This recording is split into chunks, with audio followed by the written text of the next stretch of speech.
From Keene in the Shire, the Liberty Media capital of the world, this is Daryl W. Perry, host of FPP Radio News for Sunday, January 31st, 2016.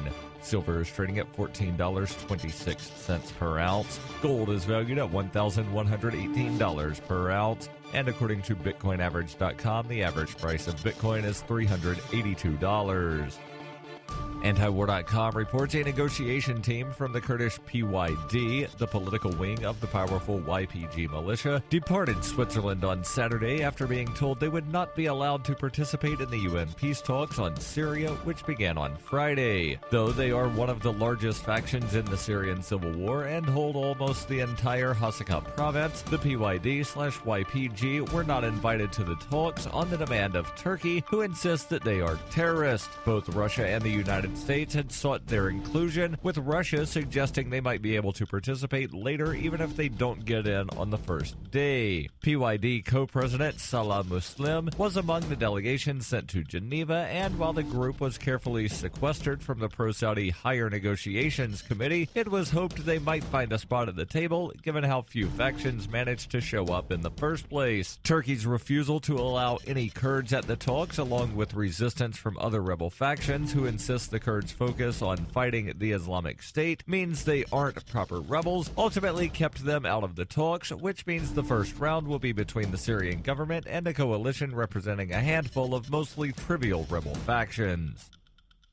Bitcoin Not Bombs is a launching pad for nonprofits and social entrepreneurs into the financial freedom of the Bitcoin economy. Bitcoin Not Bombs offers premium publicity campaigns designed to facilitate an organization's adoption of Bitcoin as a payment system and to fully capitalize on that decision in their fundraising efforts. Bitcoin Not Bombs is fully committed to being the hub of the nonprofit sector of the Bitcoin economy, maximizing the potential cross-promotion of all our clients and commercial partners. To learn more, visit bitcoinnotbombs.com.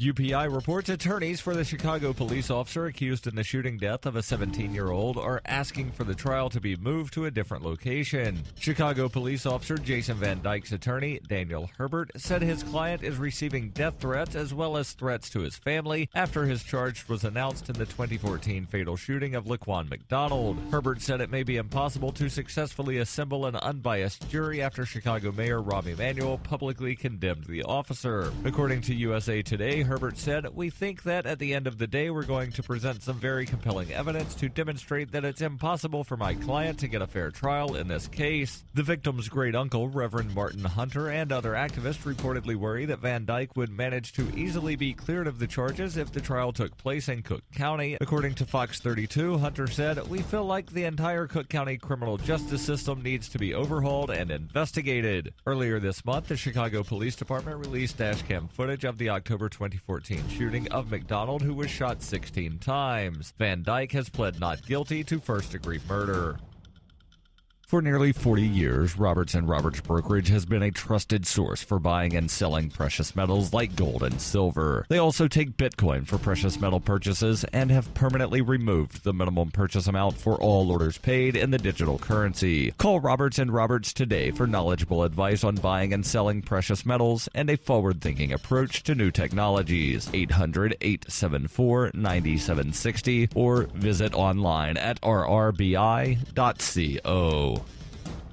Reuters reports the FBI negotiated further with 4 occupants at a remote federal wildlife refuge in Oregon on Saturday, while the holdouts in a video posted online expressed their mistrust of the government and reluctance to leave. One of the 4 protesters remaining at the Malheur National Wildlife Refuge said in a darkly lit video posted on Friday that he wanted to be assured that he would not be arrested if he attempted to leave. Others with him expressed similar resolve. Tensions in the standoff remained high 4 days after Robert Lavoie Finicum, a spokesman for the group that seized buildings at the refuge on January 2nd, was killed by police at a roadblock where occupation leader Eamon Bundy and several other protesters were arrested. FBI spokeswoman Beth Ann Stills said negotiations are ongoing, declining to give details on the talks or comment on the video showing Finicum's death. Bundy has issued messages through his attorney urging those remaining at the refuge to stand down and saying that he would continue the fight through the courts.